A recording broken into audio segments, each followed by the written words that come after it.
Halo semuanya, perkenalkan nama saya Niputu Febriana Pradiptaningrat, biasa dipanggil Feby dengan NIM 0092. Saya dari kelas B. Pada kesempatan kali ini saya akan mempresentasikan hasil perancangan sistem pengelolaan stok produk kecantikan. Diagram yang akan saya jelaskan meliputi activity diagram, flowchart dokumen, dan entity relationship diagram atau yang biasa kita sebut dengan IRD. Selain menjelaskan isi diagram, saya juga akan menjelaskan mockup dan bagaimana saya menentukan fungsi pada activity diagram. Bagaimana saya menentukan objek atau entity pada IRD, bagaimana menentukan atribut primary key, foreign key, serta hubungan antar tabel. Saya membuat diagram di sini menggunakan Draw.io. Pertama, saya akan menjelaskan terkait activity di diagram. Nah, di sini pertama saya akan membuat sebuah dokumen baru yang menggunakan blank diagram.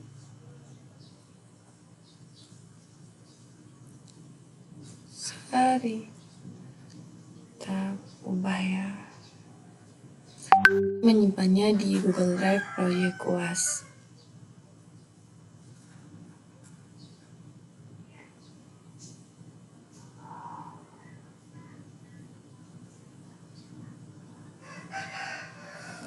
Dokumen sudah saya bukan flowchart, open in this window. Sebenarnya activity diagram saya sudah buat di sini, buatnya dengan manual. Nah, kita bisa lihat di sini ketika ditekan.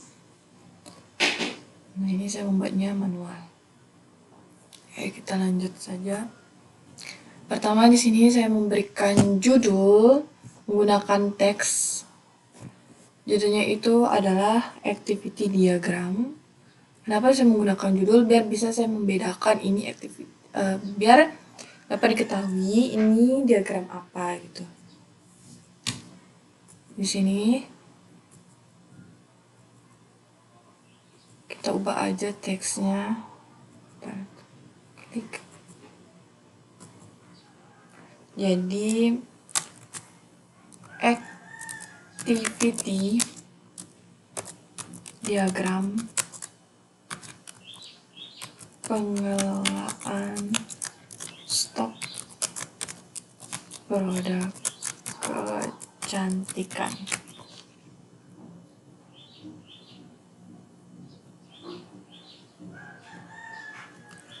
Saya Ctrl A, saya berikan besar gitu, huruf fontnya itu menjadi tebal dan menggunakan ukuran 16. Nah, biasanya di sini biasanya di sini activity diagram itu seperti yang saya beritahukan di sini. Biasanya menggunakan 3 tabel ya. Yang pertama biasanya menggunakan 3 tabel. Menggunakan 3 tabel yang mana ada atributnya yaitu admin, sistem, serta supplier.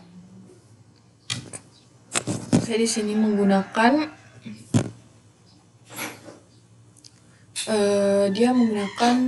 menggambarkan activity diagram ini menggambarkan alur aktivitas sistem dari awal hingga akhir. Pada diagram ini kita di sini dapat lihat ya, terdapat 3 swimline yaitu admin, sistem, dan supplier. Saya menggunakan swimline karena setiap aktivitas memiliki tugas yang berbeda-beda. Dengan adanya swimline, kita dapat mengetahui aktivitas mana yang dilakukan oleh admin, terus mana yang otomatis oleh sistem, dan mana yang merupakan tugas dari supplier atau tanggung jawab dari supplier. Biasanya swimline itu saya gunakan di sini saya mengambil dari general, itu menggunakan vertical container.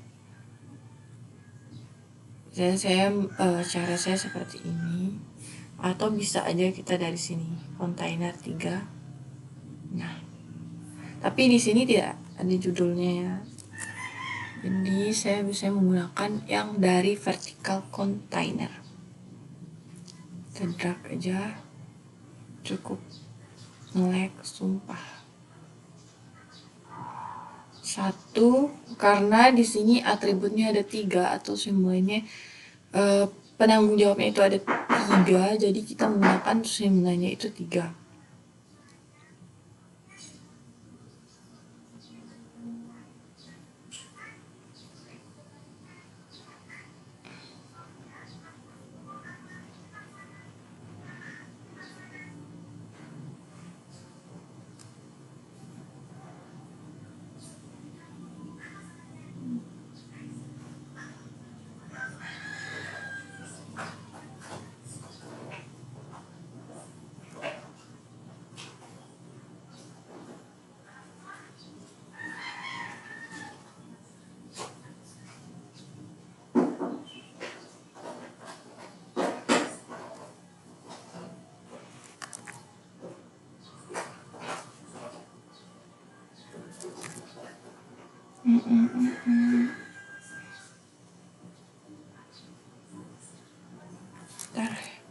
Agak susah guys.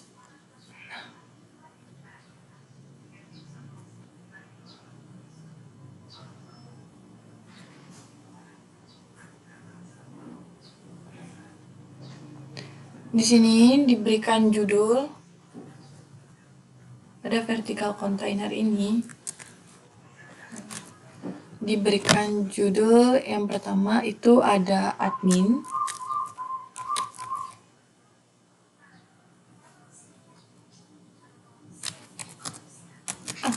Kemudian yang kedua ada sistem.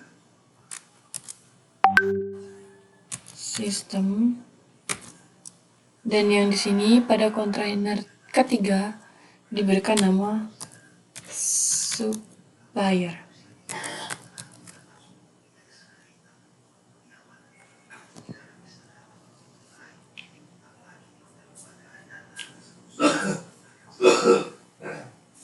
Pertama kita menggunakan simbol start, yaitu menggunakan lingkaran hitam atau yang menunjukkan initial mode, yaitu tanda mulainya proses. Dapat kita lihat di sini saya menggunakan dari ini bukan ya.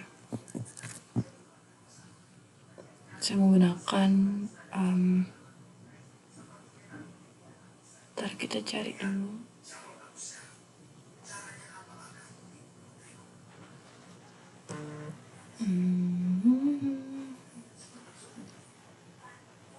Nah, saya menggunakan start dari UML. UML nanti ada muncul start itu. Nah, start ini sendiri menunjukkan awal mulanya sebuah proses. Dimulainya sebuah proses.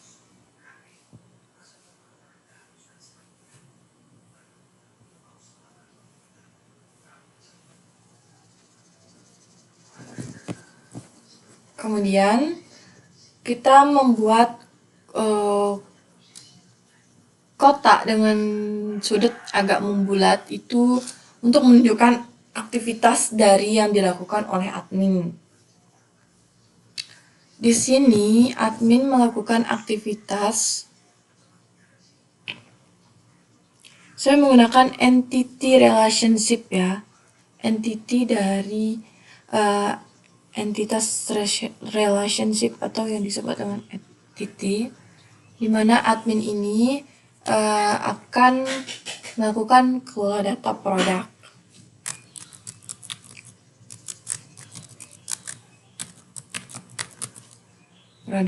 Kemudian ini kita kontrol saja ya.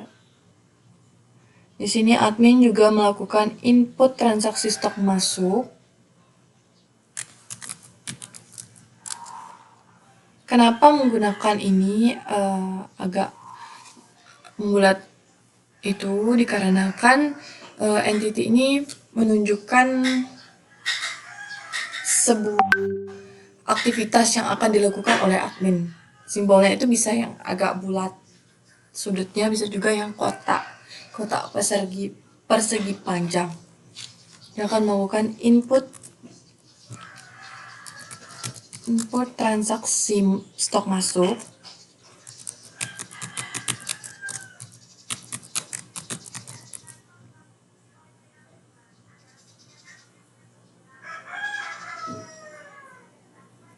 input transaksi stok masuk, juga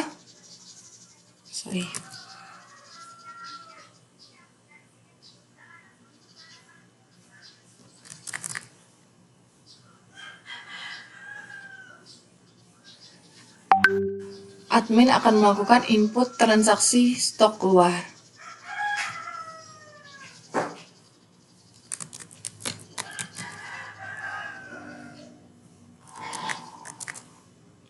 Dan juga admin bisa melakukan yaitu melihat stok produknya.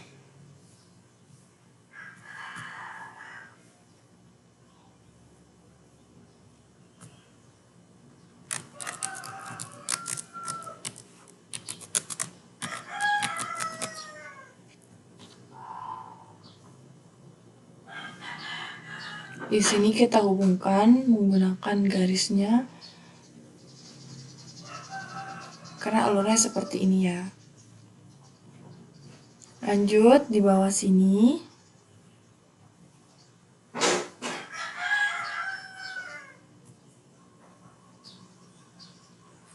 Nantinya sistem dapat memvalidasi login ketika admin melakukan login. Yang memvalidasi loginnya itu adalah sistem.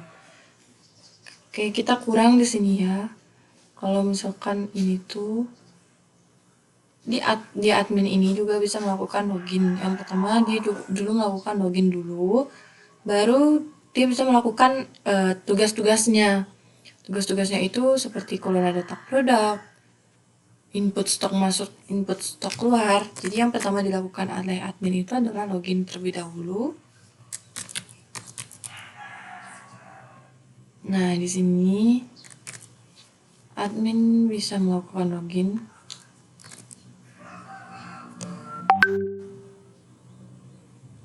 Iya.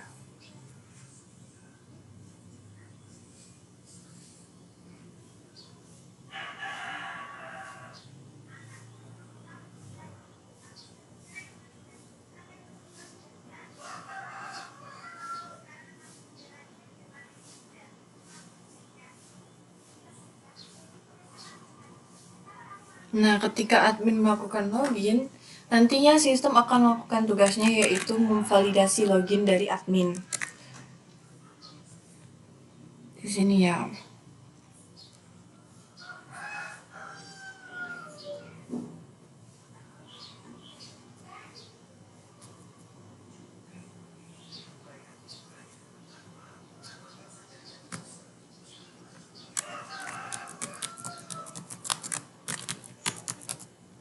Otomatis garisnya itu dari sini prosesnya. Ketika admin melakukan login, maka sistem memvalidasi login dari admin. Nah, kemudian di sini kita akan menggunakan simbol belah ketupat atau yang menunjukkan decision, yaitu percabangan yang menghasilkan dua kondisi atau dua kemungkinan berdasarkan suatu kondisi. Biasanya itu dia kondisinya ya atau tidak. Kita lihat saja di sini kita menggunakan simbol belah ketupat. Simbol belah ketupat ini saya ambil dari general. Di sini apakah sudah divalidasi kondisinya valid. Di sini kita pakai saja valid. Otomatis row-nya dari validasi dia akan menunjukkan kemungkinan validasi login, apakah sudah divalidasi atau valid, gitu kita tulis. Jika tidak, di sini jika tidak, jika ya dia akan ke bawah ya. Jika ya, sistem akan menampilkan dashboardnya. Kita pakai lagi general karena sebuah aktivitas ya. Aktivitas sistem menampilkan dashboardnya.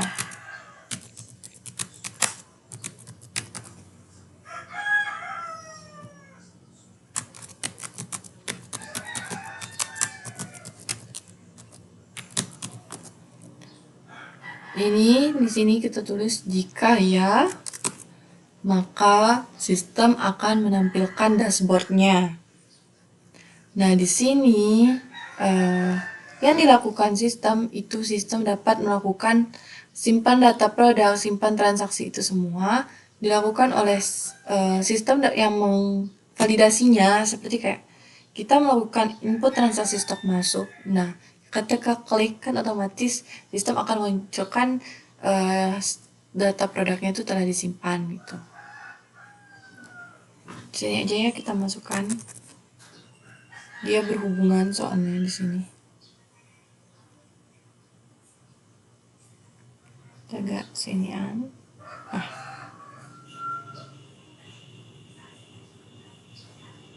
Oke. Sorry.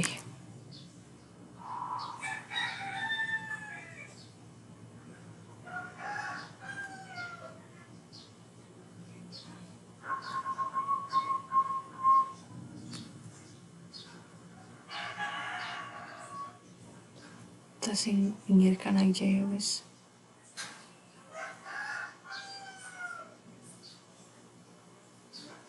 Nah,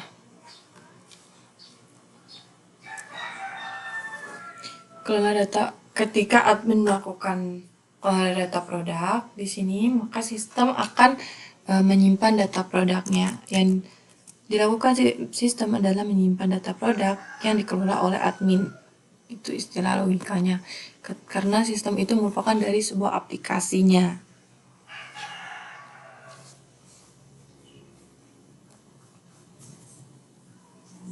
Bentar ya.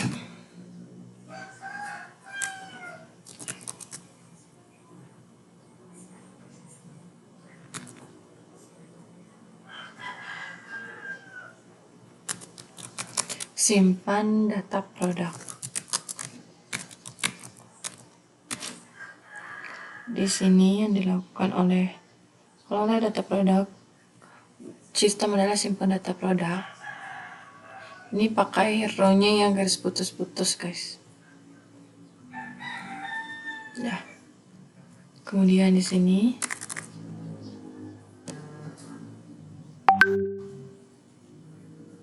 ketika melakukan input transaksi stok masuk, maka sistem akan simpan transaksi dari stok masuk tersebut.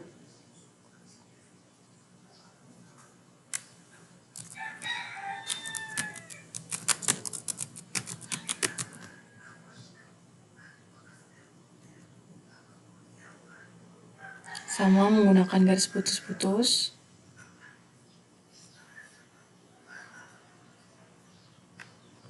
Lalu ketika input transaksi stok keluar, maka sistem akan mengupdate stok produknya.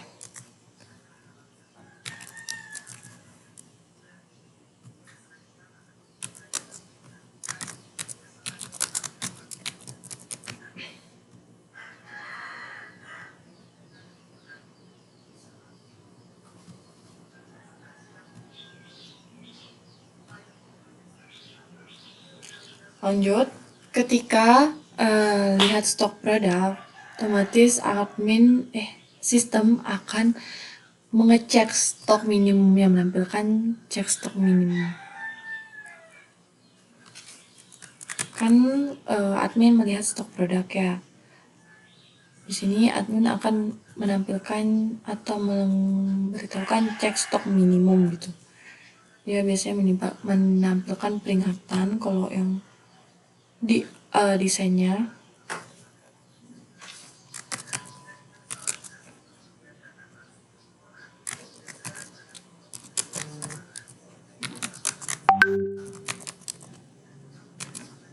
Nah,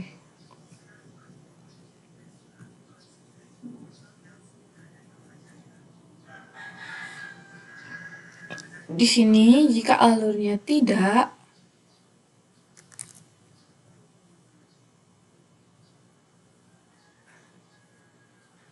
sini jika ya akan menampilkan dashboard, maka apabila jika tidak, kita akan kembali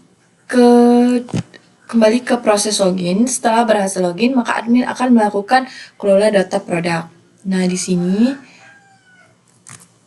dia jika tidak, kita tambahkan ya alurnya dari sini, dari simpan data. Jika tidak, maka akan kembali ke proses login dan akan dapat melakukan proses kelola data.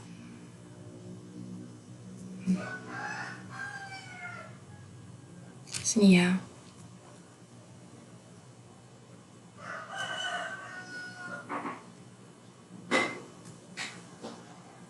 Seperti ini dia, jika tidak.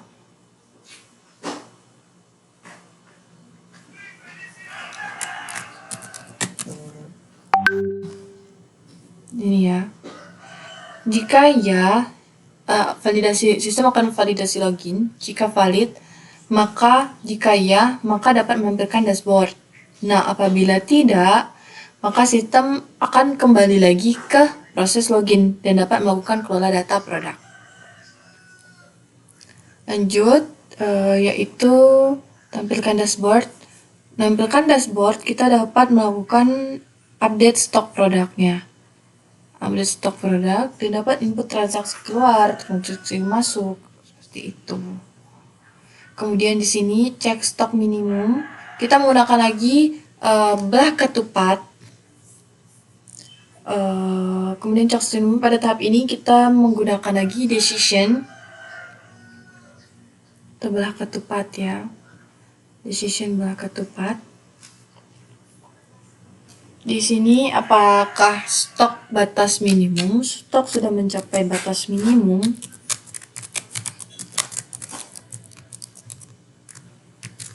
Nah, jika tidak, maka stoknya akan aman. Di sini penggunaannya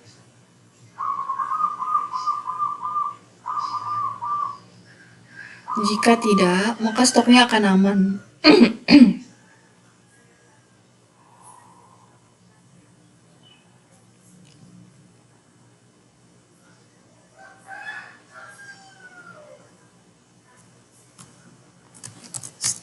Stok aman ya. Di sini kita klik jika tidak. Nah, apabila ya, maka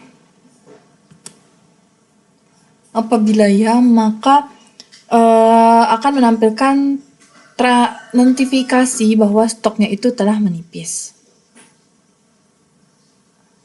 Tambah lagi. Sini.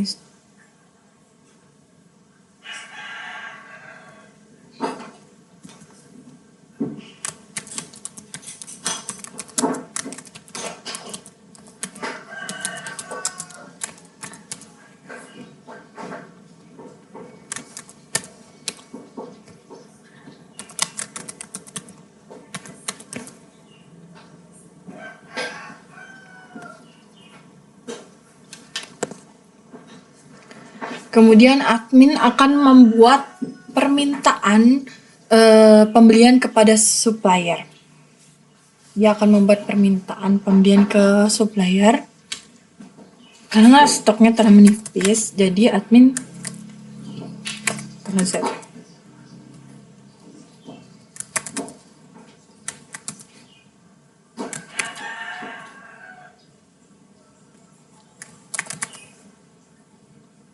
Di sini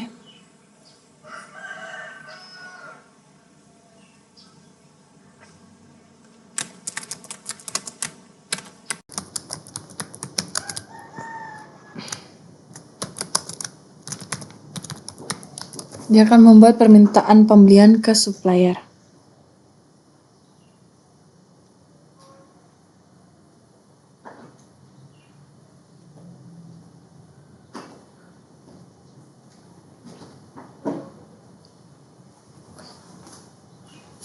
Lanjut, setelah itu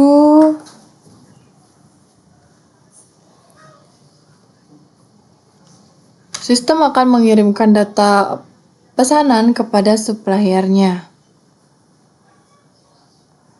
Di sini dia akan buat pembelian ke supplier, kemudian admin akan mengecek stok apa saja yang menipis.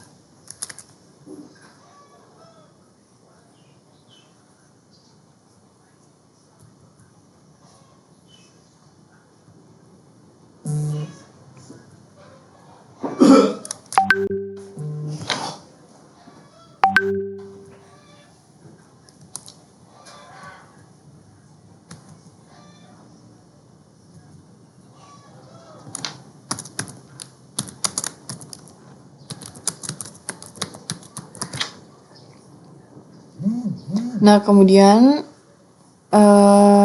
setelah dia mengecek stok yang menipis di sini,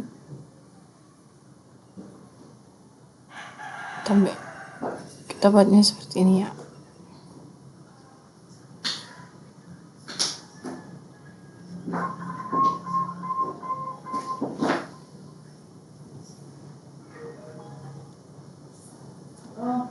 Sampaikan stok menipis, kemudian cek stok menipis, kemudian kirim data pesanan ke supplier. Sistem akan mengirimkan data pesanannya ke supplier.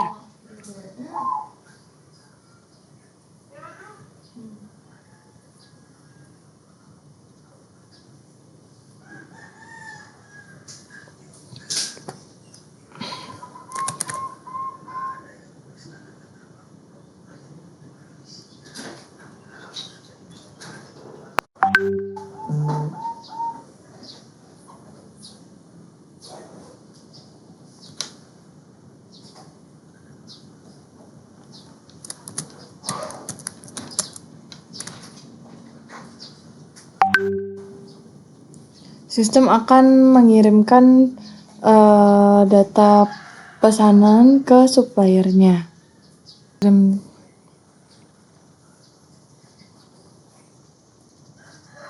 Nah, di sini sistem akan mengirimkan data pesanan ke supplier. Kemudian, supplier akan menyiapkan barang dan mengirim barangnya sesuai permintaan. Di sini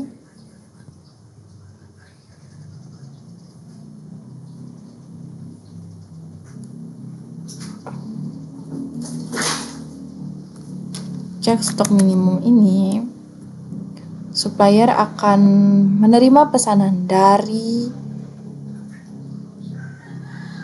sistem.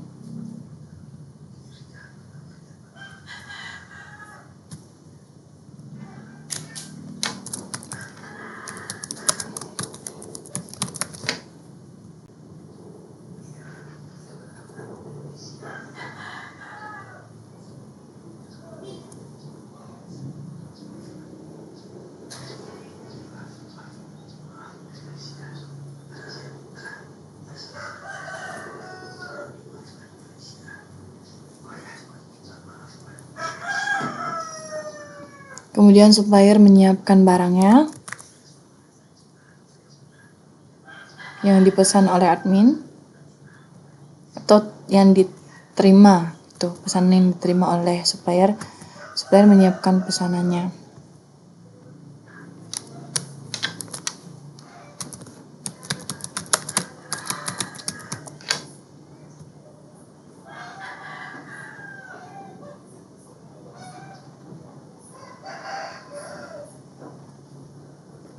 Kemudian di sini supplier akan mengirimkan barangnya.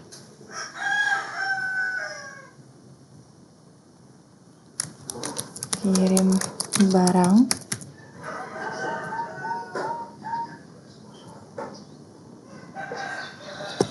Setelah barang dikirim,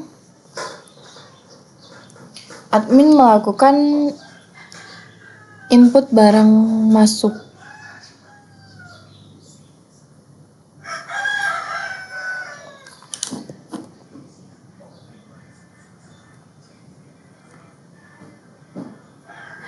Ini kirim data pesanan dan supplier. Kemudian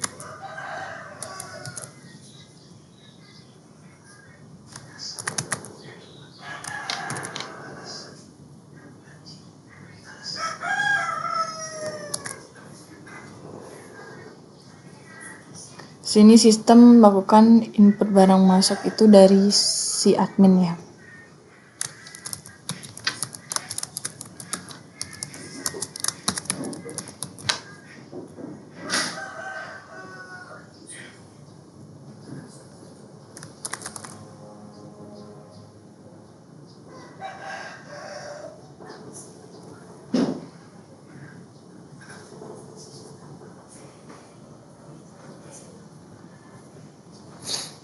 barang telah diterima, maka di sini sistem mengupdate lagi stoknya.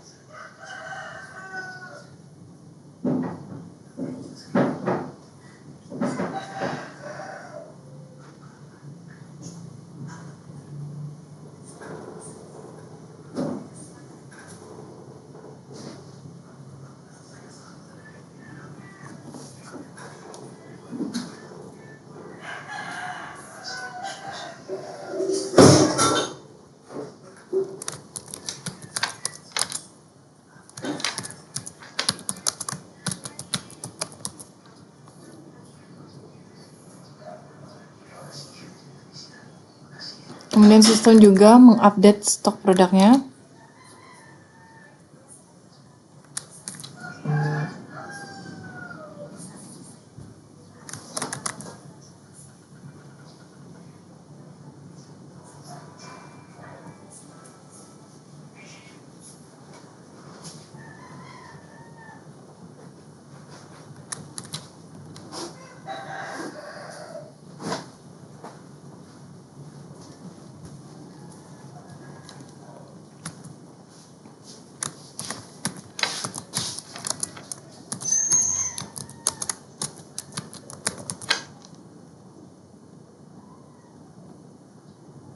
Setelah itu sistem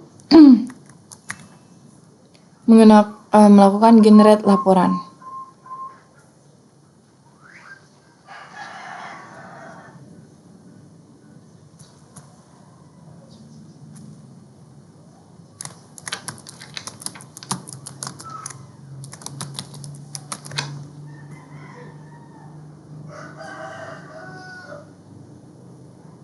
Nah, di sini admin juga dapat lihat dan cetak laporannya. Jadi di sini admin hanya melakukan lihat ini juga, dia melihat notifikasi dari stok menipis.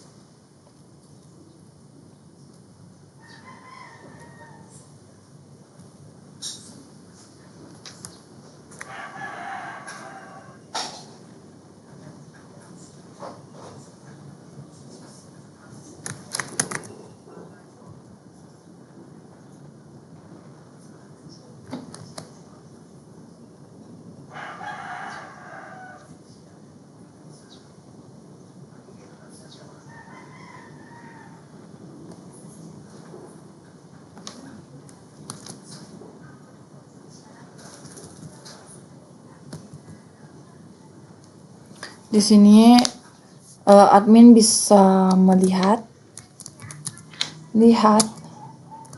dan cetak laporannya.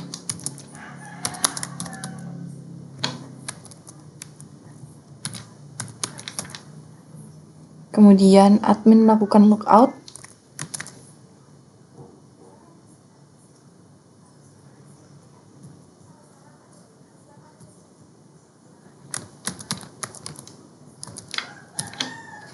Setelah itu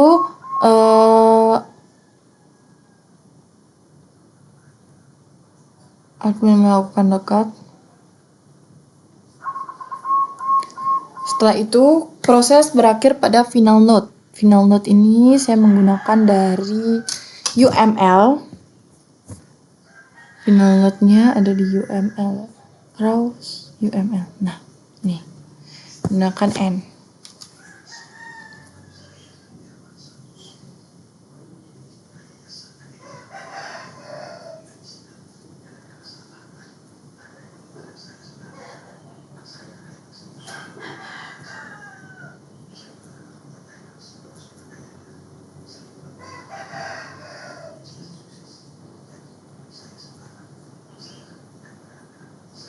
Nah,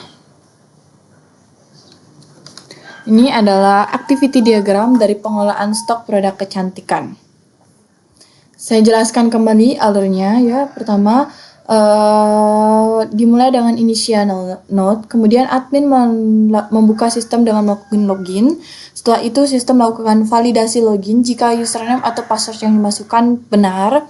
Kemudian admin masuk ke dashboard jika telah melakukan login. Nah, jika belum maka akan kembali ke alur lagi login. Kemudian akan admin dapat melakukan kelola data produk. Terus kelola data produk ini admin dapat mengubah, menghapus, serta mengedit data produk tersebut. Lalu data produknya disimpan oleh sistem ke dalam database. Berikutnya admin melakukan input transaksi stok masuk. Setelah transaksi disimpan, di sini transaksinya telah disimpan oleh sistem, maka dapat juga menjalankan sistem otomatis menjalankan yaitu update stok produk agar jumlah stok selalu sesuai dengan transaksi yang terjadi. Selanjutnya, sistem akan melakukan cek stok minimum. Pada tahap ini terdapat keputusan atau decision yang menampilkan dua, yaitu batas minimum apakah stok sudah mencapai batas minimum.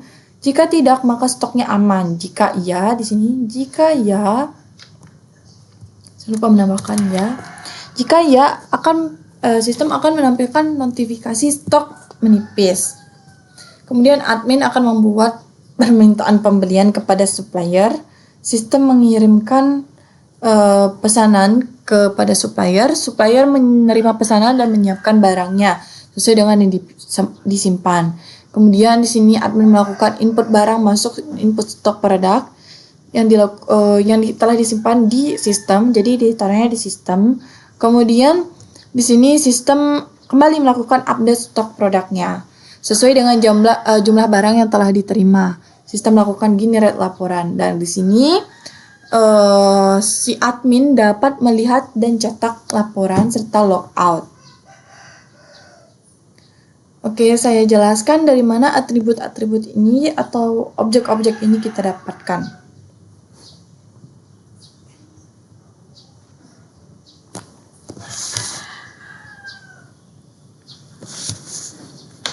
Di sini ya, saya jelaskan saja secara langsung. Ini tadi diagram yang telah kita buat. Sebelum saya menjelaskan saya tadi telah menjelaskan alurnya. Nah, di sini saya menjelaskan yang ini adalah simbol lingkaran hitam menunjukkan inisial node, yaitu tandanya dimulai sebuah proses. Tadi saya mengambilnya dari UML.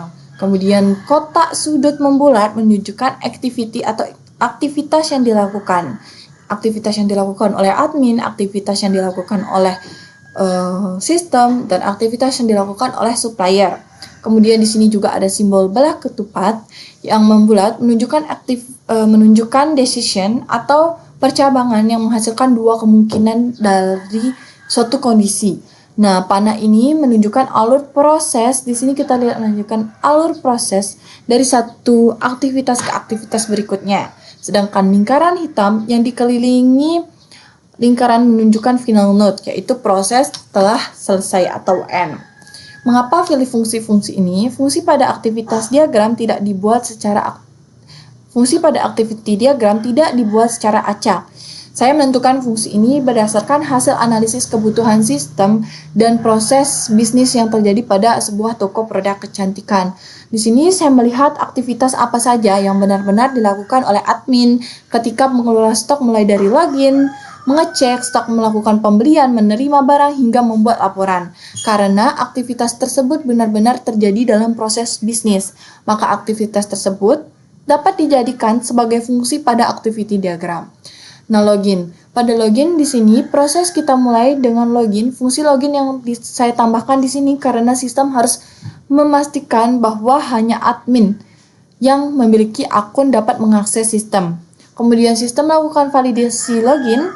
Jika data benar, maka admin masuk ke dashboard. Apabila salah, maka admin harus melakukan login kembali.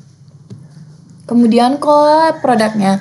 Setelah login berhasil, admin dapat melakukan kelola data produk. Di sini admin dapat melakukan kelola data produk.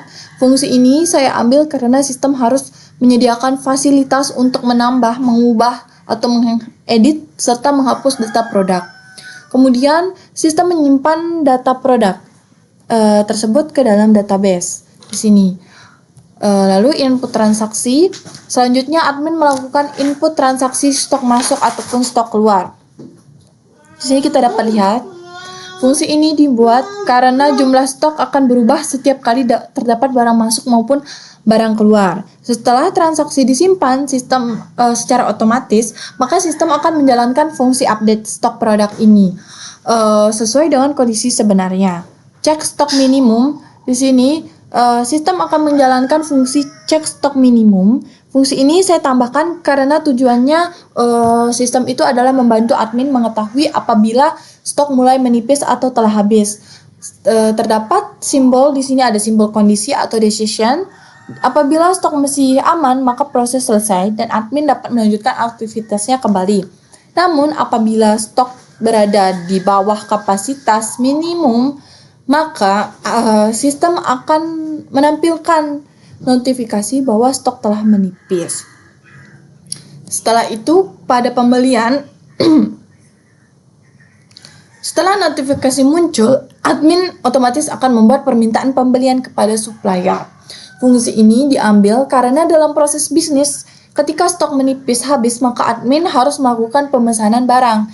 Selanjutnya, sistem mengirim data pesanan. Di sini admin membuat pembelian ke supplier, kemudian sistem mengirimkan data pesanan yang dipesan oleh admin, kemudian sistem mengirim data pesanan tersebut kepada supplier. Nah, di sini pesanan telah diterima oleh supplier.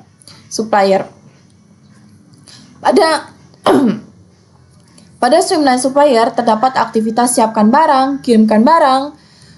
Aktivitas tersebut diambil karena supplier merupakan pihak yang bertugas menyediakan barang sesuai pesanan.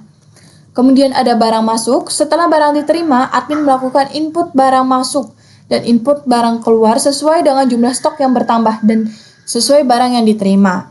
Generate laporan. Nah, di sini fungsi ini ditambahkan karena setiap transaksi yang terjadi harus dapat dilihat kembali dalam bentuk laporan stok maupun laporan pembelian.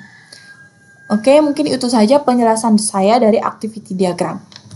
Selanjutnya di sini kita akan membuat flowchart dokumen dari pengelolaan stok produk kecantikan. Di sini saya ganti dulu namanya dengan flowchart dokumen.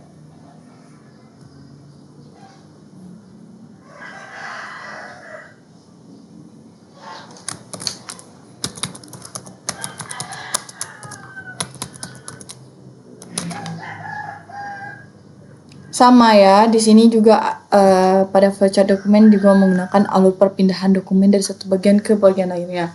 Di sini juga saya menggunakan streamline, admin, sistem, dan supplier. Oke, kita hapus dulu di sini.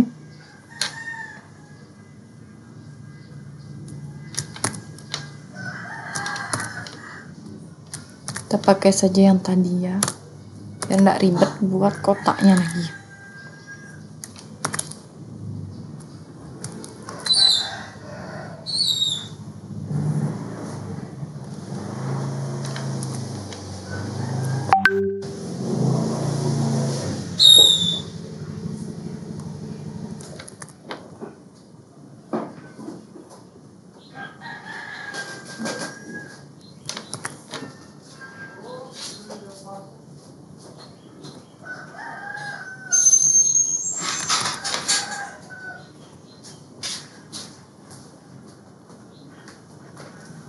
Pok mi mama mana?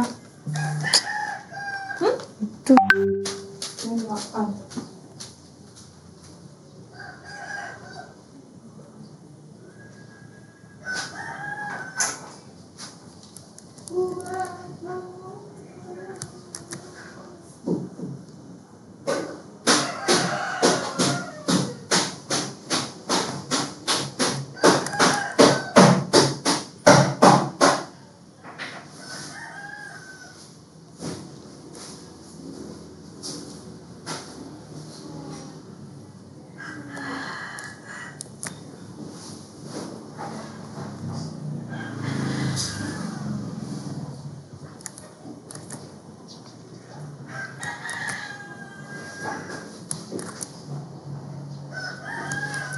Nah, pertama kita mulai dengan admin melakukan proses mulai. Di sini menggunakan mulainya itu kita menggunakan tanda oval gitu ya.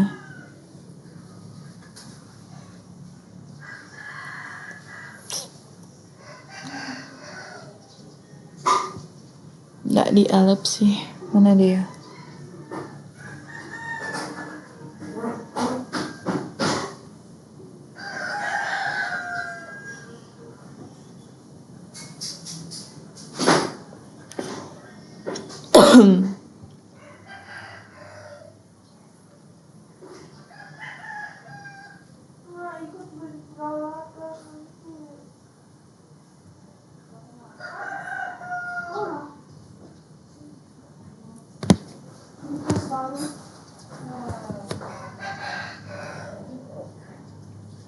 Saya di sini pakai Terminator karena biasanya kalau mulai itu tandanya oval.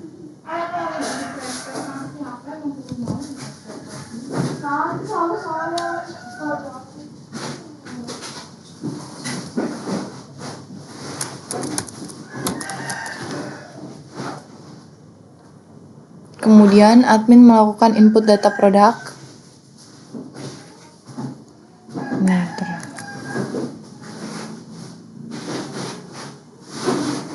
Admin melakukan input data produk menggunakan ini ya.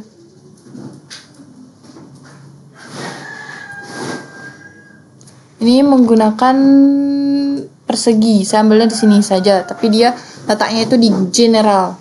Biasanya di general.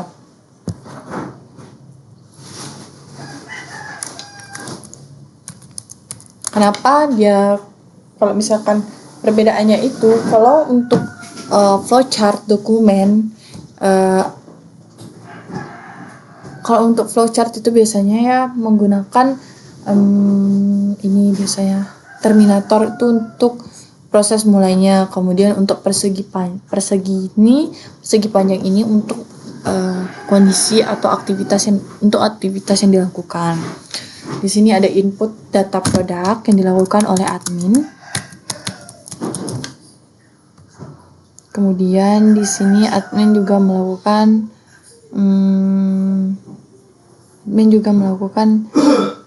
cek stok produk. Salah input data produk, kemudian input data produk ini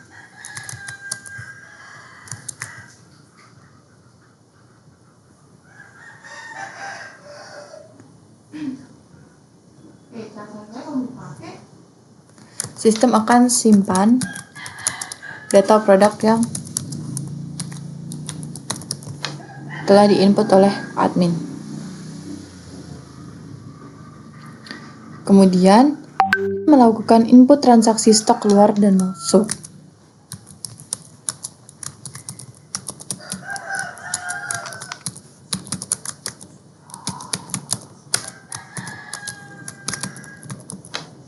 Dan masuk. Kemudian di sini sistem akan simpan data stok.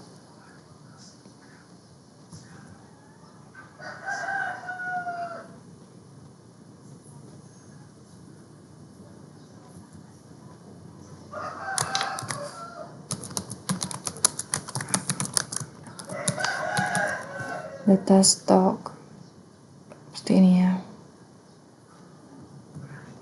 alurnya.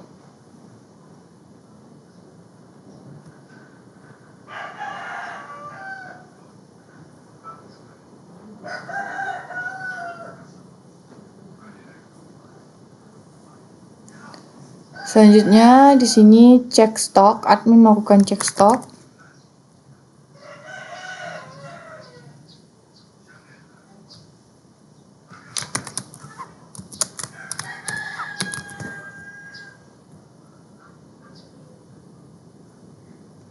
Maka nantinya sistem akan otomatis mengupdate stoknya.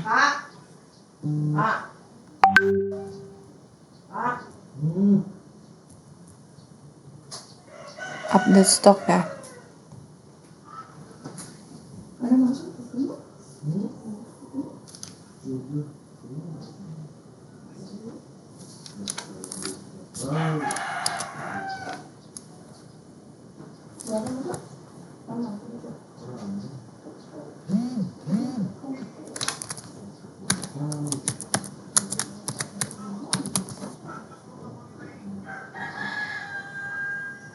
Update stok ya.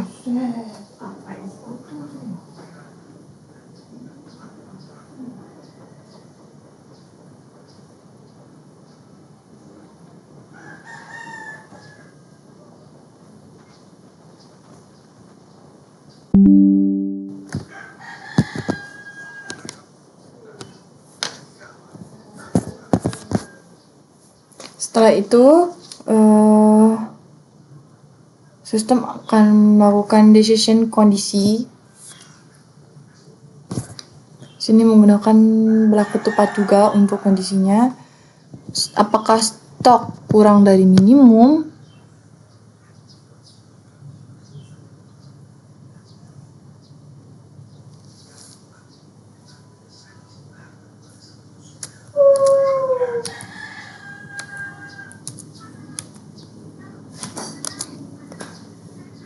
Kurang dari minimum. Jika tidak, akan kembali lagi ke simpan data produk.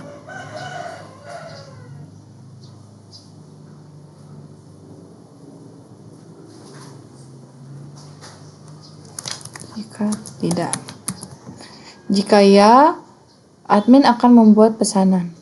Jika stoknya kurang dari minimum, admin akan membuat pesanan.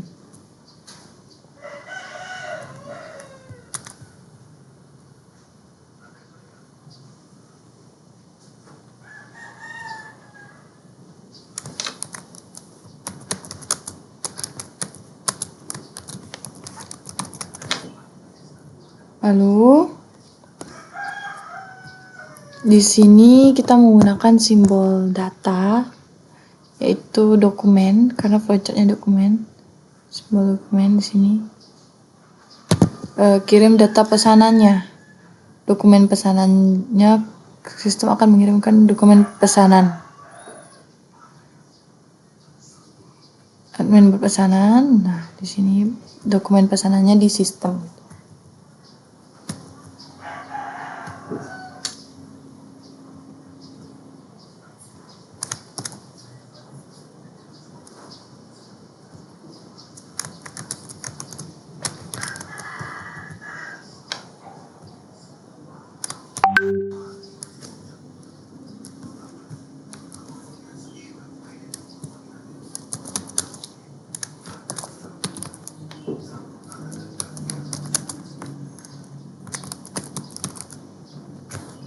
Nah, di sini kirim dokumen pesanan.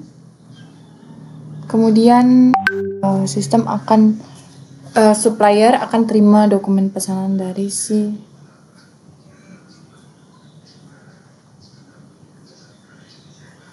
supplier akan terima dokumen pesanannya dari sistem.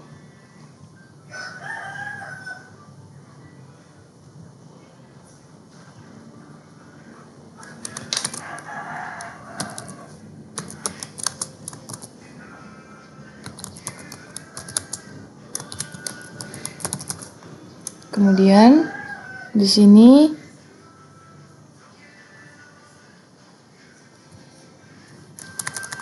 supplier akan proses dan siapkan barang dari pesanan.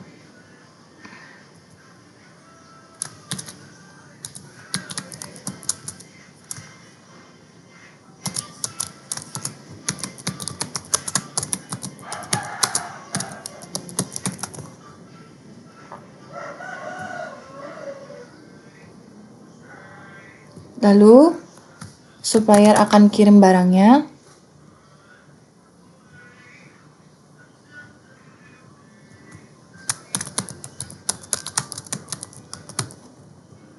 Lanjut, dokumen pengiriman. Lanjut, supplier membuat dokumen pengiriman.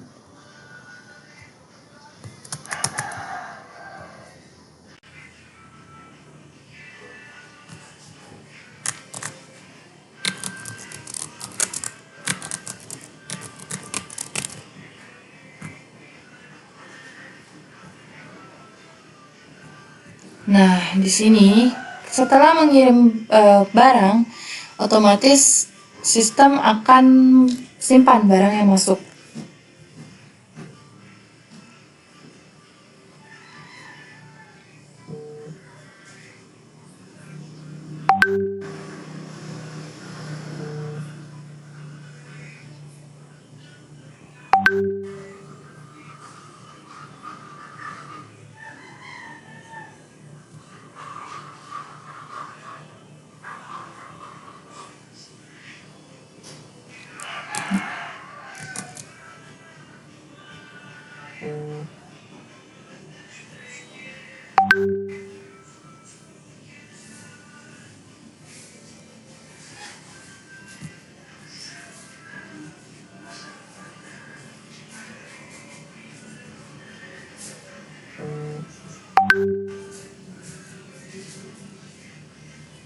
Nah,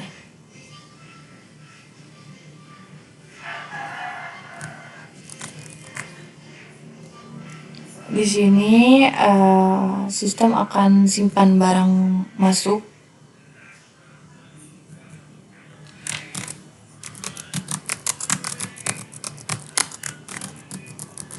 Nah, setelah sistem menyimpan barang masuk di sini, otomatis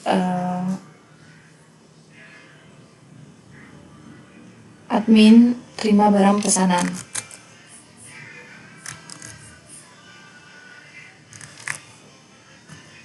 Di sini admin terima barang pesanan.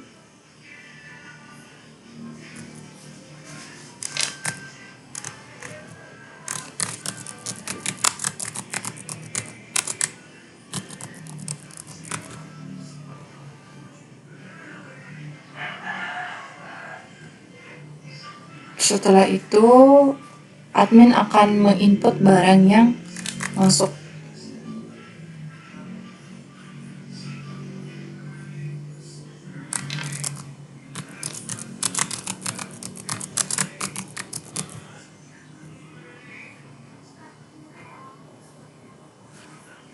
Input barang masuk, otomatis sistem mengupdate stok otomatis.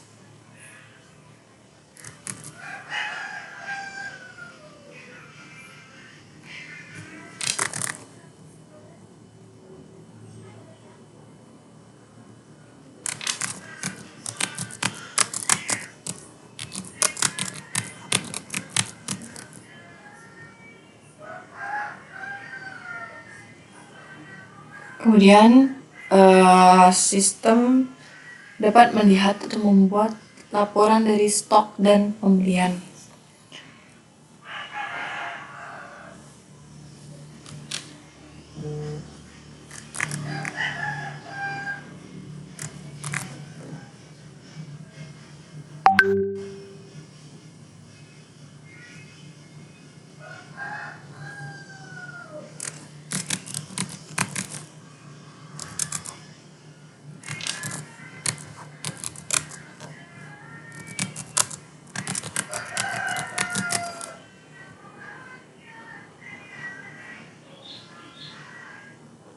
Nah, di sini sistem membuat laporannya.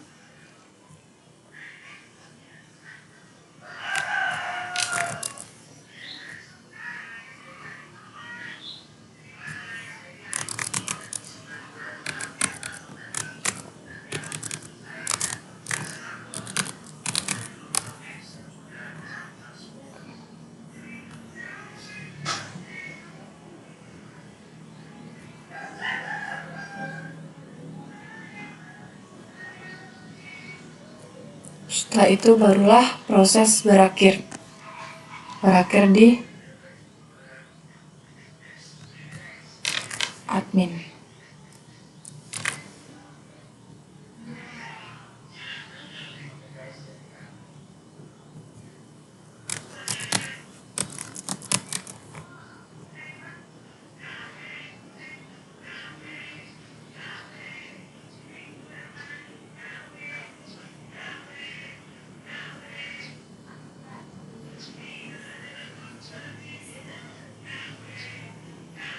Sudah.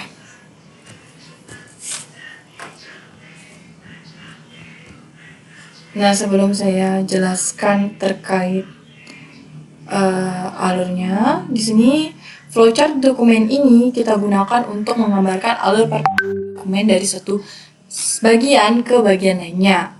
Simbolnya, pada flowchart dokumen terdapat beberapa simbol, yaitu pertama, simbol oval menunjukkan proses awal dan proses akhir sebuah aktivitas. Nah, simbol dokumen, simbol persegi panjang di sini menunjukkan aktivitas dari aktivitas dari entitas yang digolongkan. Kemudian terdapat simbol dokumen. Di sini terdapat simbol dokumen yang memiliki bagian bawah bergelombang, itu menunjukkan dokumen fisik maupun dokumen digital. Panah menunjukkan arah perpindahan dokumen, sedangkan garis vertikal membagi tanggung jawab antara admin, sistem, dan supplier. Penjelasannya di sini, admin melakukan menginput data produk, kemudian sistem menyimpan data produk tersebut.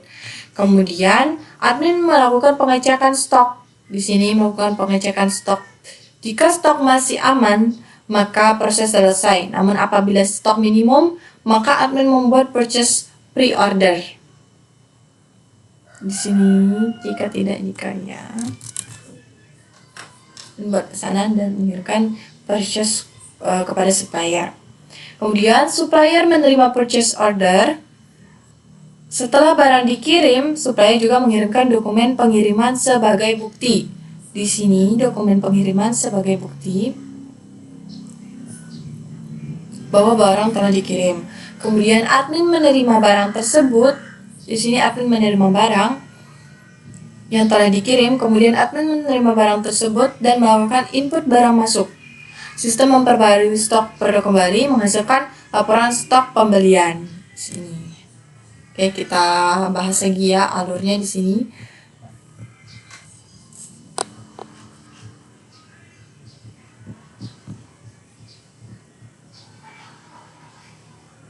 Nah, di sini penjelasan lengkapnya dimulai ketika admin menginput data produk. Admin menginput data produk, kemudian data produk diterima oleh sistem dan disimpan kembali ke database. Setelah itu, admin menginput dokumen transaksi stok, input transaksi stok baik stok masuk maupun stok keluar. Sistem kemudian memperbarui data stok berdasarkan dokumen transaksi tersebut. Kemudian admin melakukan pengecekan, namun apabila stok berada di bawah batas minimum, maka dokumen purchase order dikirimkan kepada supplier. Di sini dikirimkan kepada supplier. Supplier menerima dokumen dan menyiapkan barang yang sesuai dengan dokumen pengiriman, serta dokumen pengiriman dikirim kembali ke admin. Setelah barang diterima oleh admin, kemudian admin membuat dokumen barang masuk dan menginputnya ke sistem. Sistem memperbarui stok produk dan pada tahap akhir menghasilkan laporan stok serta laporan pembelian sebagai output dari seluruh proses. Oke, kita lanjut lagi ke penjelasan IRD. Sekarang kita lanjut ke IRD, Entity Relationship Diagram. Nah, ini sebelumnya sudah saya buat secara manual ya. Ini semuanya sudah saya buat dari admin, supplier, produk, dan lain-lain. Kita buat aja sekarang. Lagi ulang.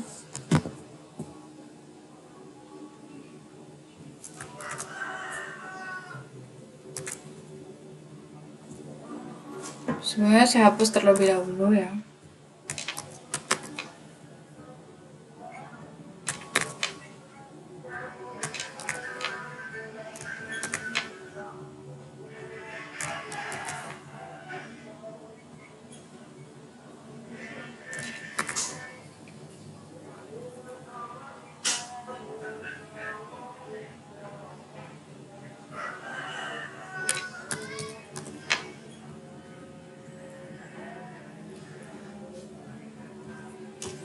Nah, untuk IRD di sini ada admin, supplier, pembelian, produk, detail pembelian, dan transaksi stok.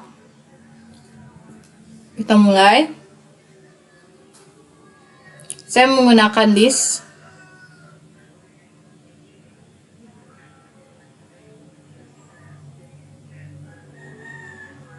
Oh, ini juga bisa nih. Organization. Saya menggunakan list ya.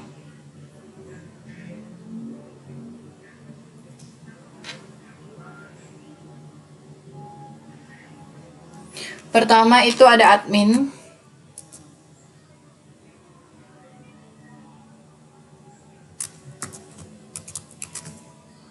Kedua ada supplier.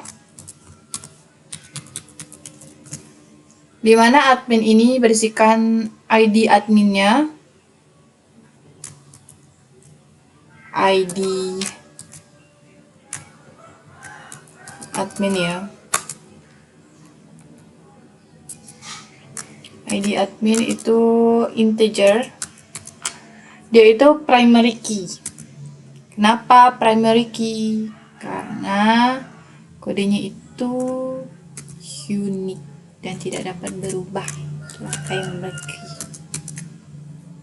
Kemudian item kedua, username. Username untuk si admin login. Username tipe datanya varchar.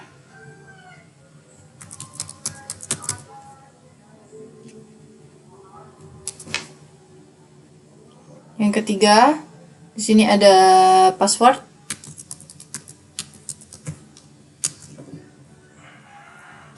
Password tipe datanya juga sama, varchar.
Ya, varchar. Kemudian di sini supplier, isinya itu ada ID suppliernya.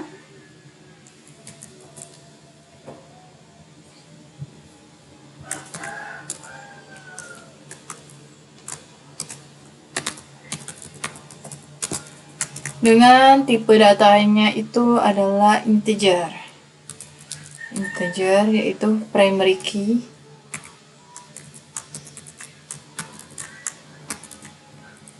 Kemudian di sini ada gini nama suppliernya.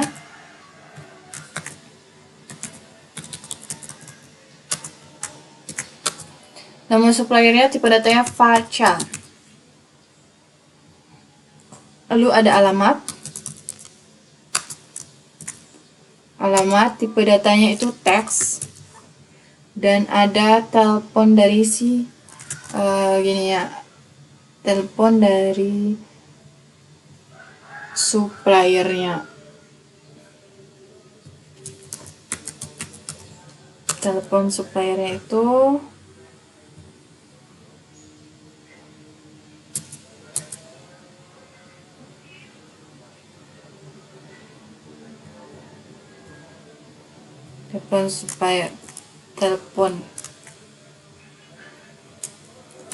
telepon suppliernya itu adalah varchar juga.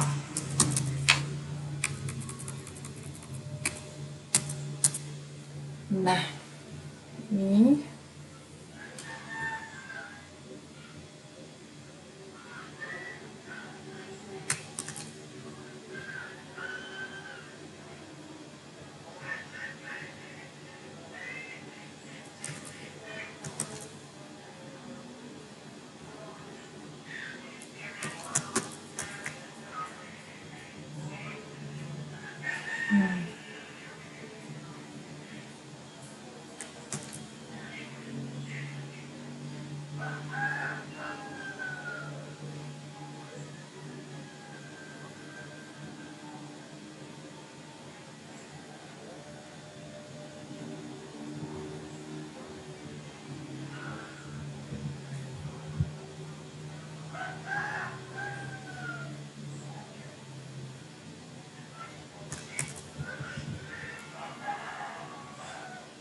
Kemudian ada pembelian.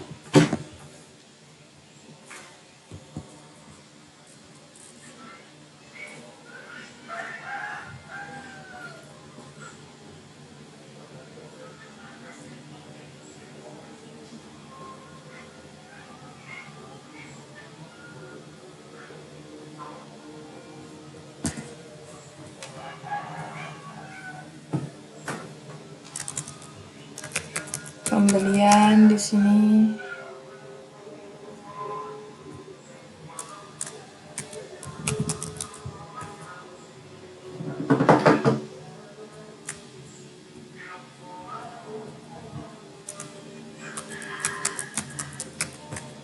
Pembelian di sini ada ID pembelian.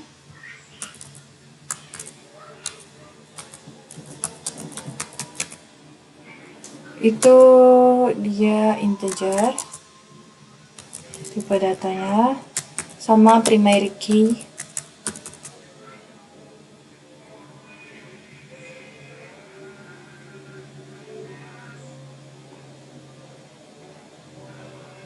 Integer primary key. Kemudian ada tanggal pembeliannya. Tanggal pembeliannya itu dengan tipe datanya date. Kemudian di sini ada total. Total itu desimal. Kita pakai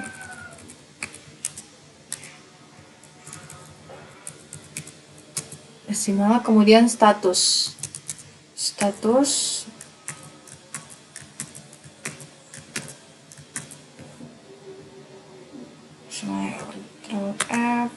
F. Nah ini dia status itu dipakai varchar.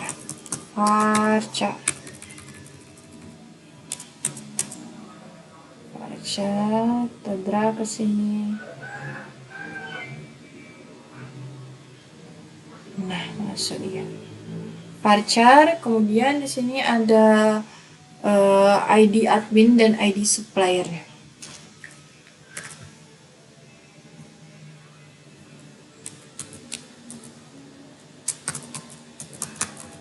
ID admin otomatis tadi ya. Integer.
Integer PK, kemudian di sini ada ID suppliernya. Supplier sama juga formatnya integer primary key.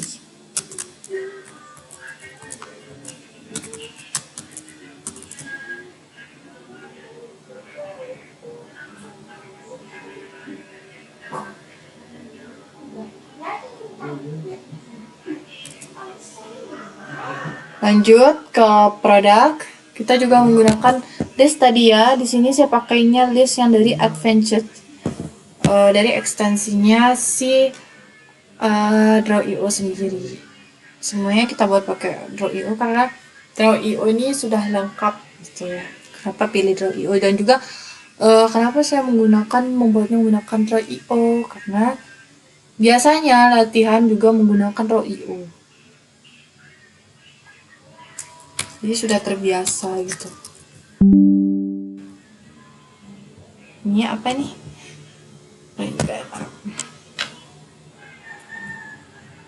Di sini ada produk.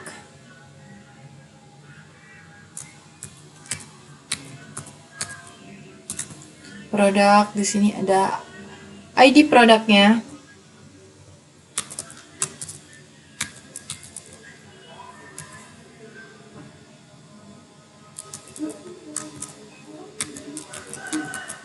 ID produknya itu integer, yaitu tetap aja primary key.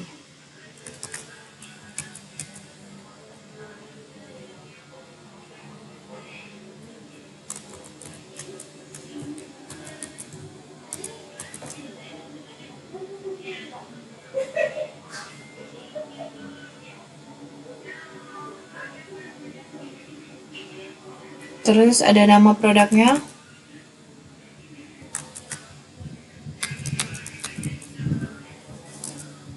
Nama produknya di sini varchar. Kategorinya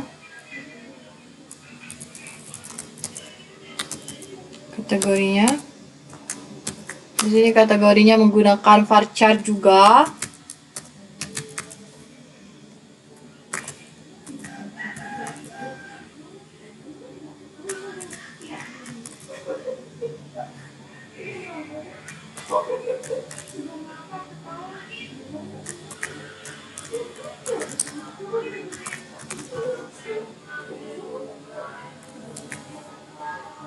Kemudian ada stok, harga produk, dan harga jual.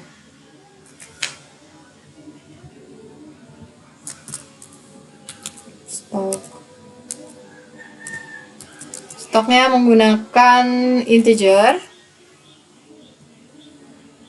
Di sini harga jualnya menggunakan desimal.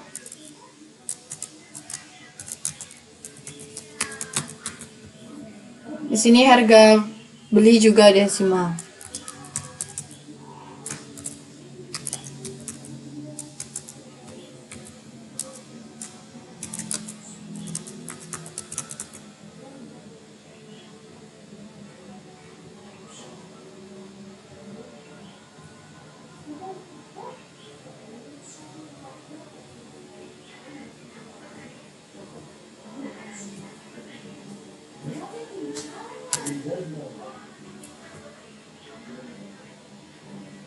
Kemudian di sini ada detail pembelian dan transaksi dari stoknya.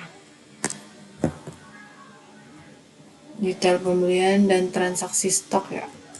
Saja kita pakai yang sudah ada.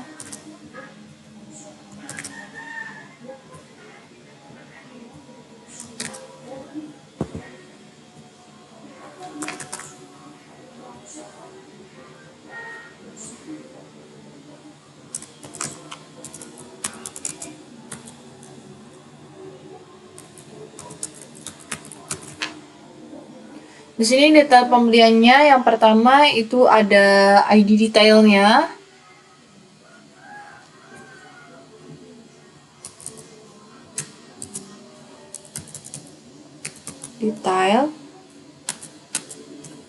ID detail, kemudian ada ID pembelian.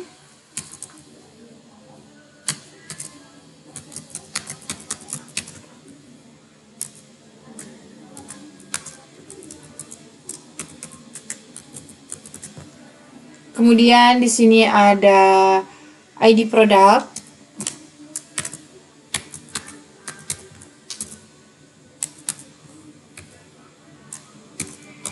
Sama juga menggunakan integer karena ID itu merupakan primary key.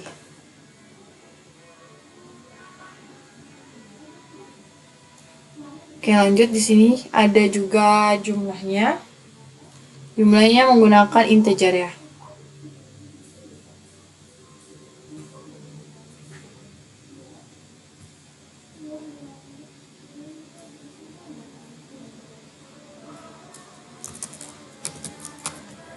Jumlah, kemudian ada harga jual. Di sini harga jualnya desimal ya. dan subtotal.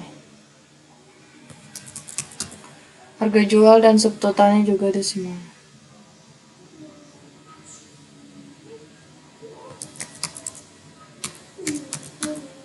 Subtotalnya desimal. Lanjut ke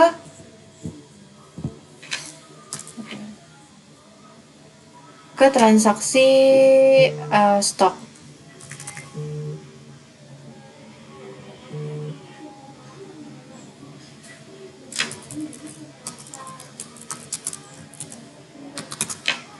Di sini transaksi stoknya ada ID transaksi,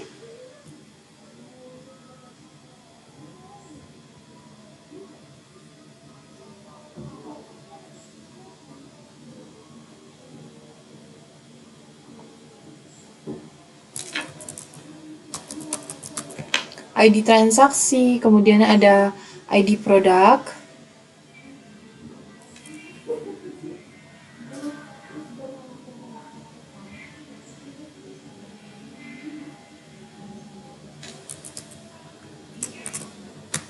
ID produk,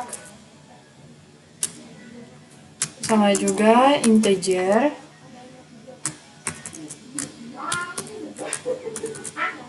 kemudian ada tanggalnya kita gunakan date,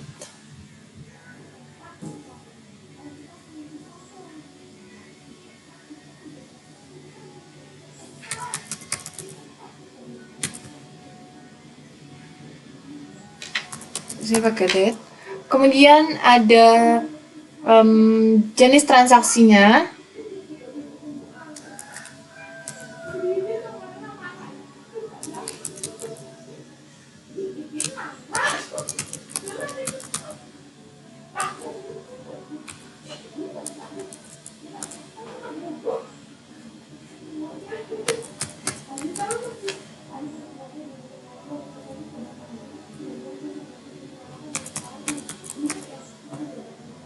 jumlahnya di sini ada integer,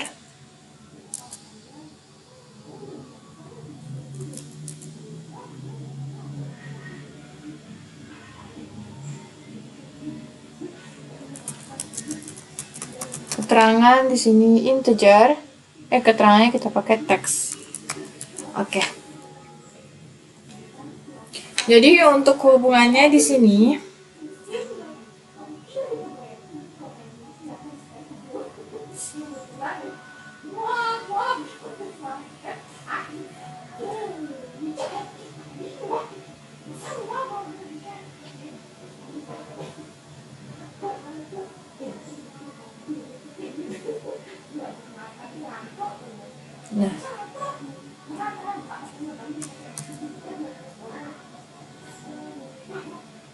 sekarang kita jelaskan alurnya ya. Alur dimulai dari admin. Ketika admin melakukan transaksi pembelian, data admin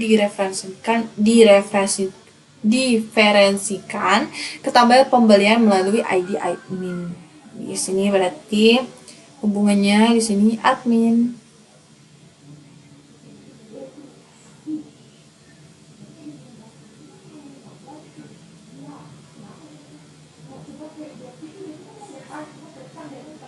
Nah, admin ke pembelian, kemudian melalui ID admin sebagai foreign key.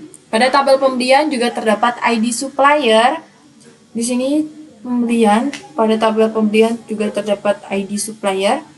Jadi yang menghubungkan transaksi dengan tabel supplier. Berarti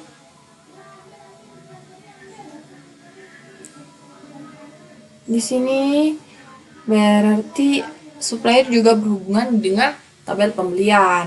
Kemudian artinya setiap pembelian dilakukan oleh satu admin dan ditunjukkan kepada satu supplier. Selanjutnya, satu transaksi pembelian dapat terdiri dari beberapa produk. Karena itu tabel pembelian dihubungkan dengan detail pembelian. Di sini tabel pembelian kita lihat terdapat dihubungkan dengan detail pembelian.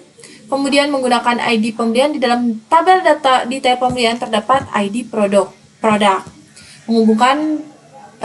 Yang menghubungkan detail transaksi dengan tabel produk. Dengan demikian, satu pembelian dapat berisi banyak produk dan satu produk dapat muncul pada banyak transaksi pembelian. Selain itu, kita lihat dulu ya. di sini tabel pembelian berhubungan dengan detail pembelian. Kenapa itu? Di sini kita lihat ya, di sini ada ID detail, di sini ada ID pembelian. Nah, karena ada ID pembelian, otomatis di sini pembelian berhubungan dengan detail pembelian.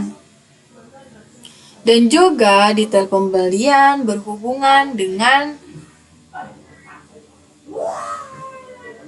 produk juga berhubungan dengan detail pembelian. Nah, gini alurnya. Kemudian di sini pada produk juga terhubung dengan tabel transaksi stok melalui ID produk. Setiap kali terjadi stok masuk atau stok keluar, sistem mencatatnya. Jadi alur data pada IRD ini adalah admin membuat pembelian, kemudian pembelian terkait dengan supplier, pembelian memiliki detail pembelian terkait pada detail pembelian terkait dengan produk. Kemudian produk dicatat kepada transaksi stok. Di sini berarti produknya dicatat pada transaksi stok. Nah, ini jadinya dari entity relationship diagramnya. Kita jelaskan sekarang dari mana dapat hubungan dan lain-lainnya. Oke, di sini saya menentukan entity ini dengan melihat activity diagram dan flowchart dokumen. Saya mencatat data apa saja yang harus disimpan oleh sistem. Data yang harus disimpan tersebut kemudian saya jadikan sebuah entity. Dari hasil analisis diperoleh 6 entity, yaitu admin, supplier, pembelian, produk, detail pembelian, serta transaksi stok. Admin. Entity pertama, admin. Objek ini saya ambil dari activity diagram karena seluruh aktivitas sistem dilakukan oleh admin. Mulai dari login, mengelola produk, edit, hingga hapus semua dan mencetak laporan. Karena data admin harus disimpan, maka dibuatlah entity admin. Di dalam entity ini terdapat atribut ID admin.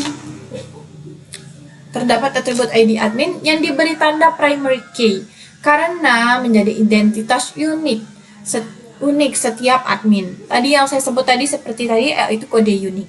Kemudian terdapat username dan password. Nah, kedua atribut itu saya ambil dari fungsi login karena pada activity diagram sistem memerlukan username dan password untuk memverifikasi anggotanya. Selanjutnya terdapat atribut nama admin yang digunakan untuk identitas adminnya. Nah, lanjut di sini ada supplier. Entity berikutnya adalah supplier. Objek ini berasal dari proses pembelian barang pada flowchart dokumen. Karena supplier merupakan pihak yang mengirim barang, maka informasi supplier harus disimpan. Atribut ID supplier dijadikan primary key. Karena seperti yang tadi, setiap ID itu adalah merupakan kodenya unik. Kemudian nama supplier digunakan sebagai identitas suppliernya. Atribut alamat digunakan untuk mengetahui lokasi supplier. Sedangkan telepon digunakan sebagai kontak ketika admin memerlukan pemesanan barang. Lanjut ke produk. Entity berikutnya adalah produk.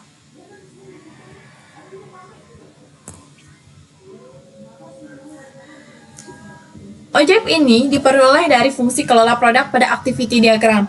Karena admin memasukkan data produk, maka data tersebut harus disimpan. Atribut ID produk menjadi primary key. Atribut nama produk digunakan untuk menyimpan nama barang. Kategori digunakan untuk mengelompokkan menyimpan nama barang. Kategori digunakan itu untuk menyimpan pengelompokan nama produk. Kemudian nama produk digunakan untuk menyimpan nama barang. Stok digunakan untuk mengetahui jumlah persediaan barang. Sedangkan harga beli dan harga jual digunakan untuk menyimpan informasi harga. Kemudian di sini ada pembelian. Entity berikutnya adalah pembelian. Objek ini berasal dari proses pembuatan purchase order. Karena setiap transaksi pembelian harus memiliki riwayat, maka dibuatlah entity pembelian. Atribut ID pembelian itu menjadi primary key. Karena yang tadi disebut lagi ID itu merupakan kode unik sehingga dia itu harus primary key. Nah, tanggal pembelian digunakan untuk mengetahui kapan transaksi itu dilakukan. Total digunakan untuk menyimpan total nilai transaksi. Status digunakan untuk mengetahui apakah pesanan sedang diproses atau sudah selesai. Kemudian ada ID admin dan ID supplier yang bertanda foreign key. Foreign key ini digunakan untuk menghubungkan tabel pembelian dengan tabel admin dan supplier. Kemudian ada detail pembelian. Entity detail pembelian ini dibuat karena satu transaksi pembelian dapat terdiri dari beberapa produk. Oleh karena itu, dibutuhkan tabel penghubung. Atribut ID detail menjadi primary key, sedangkan ID pembelian dan ID produk menjadi foreign key yang menghubungkan detail pembelian dengan pembelian dan produk. Atribut jumlah digunakan untuk menyimpan jumlah barang. Harga beli menyimpan harga satuan, sedangkan subtotal merupakan hasil perkalian jumlah dengan harga beli. Lanjut kita lihat di sini ada transaksi stok. Transaksi stok adalah entiti terakhir yang berasal dari aktivitas stok masuk dan stok keluar. Atribut ID transaksi ini adalah primary key. ID produk juga merupakan foreign key yang menghubungkan dengan data produk. Kemudian atribut tanggal itu digunakan untuk mencatat waktu transaksi. Dan jenis transaksi digunakan untuk membedakan barang masuk dan barang keluar. Jumlah itu menunjukkan perubahan stok, sedangkan keterangan digunakan untuk menyimpan informasi tambahan mengenai transaksi. Lalu, hubungan antar tabel, selanjutnya mengenai hubungan antar tabel, entiti admin berhubungan dengan pembelian. Karena satu admin dapat melakukan banyak transaksi pembelian. Supplier berhubungan dengan pembelian, karena satu supplier dapat menerima banyak transaksi pembelian. Entiti pembelian berhubungan dengan detail pembelian, karena satu pembelian dapat memiliki beberapa detail pembelian.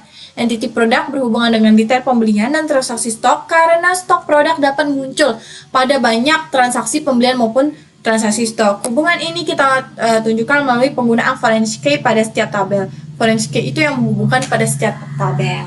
Oke, itu saja penjelasan saya terkait IRD dan diagram. Selanjutnya kita akan lanjut ke penjelasan mockup.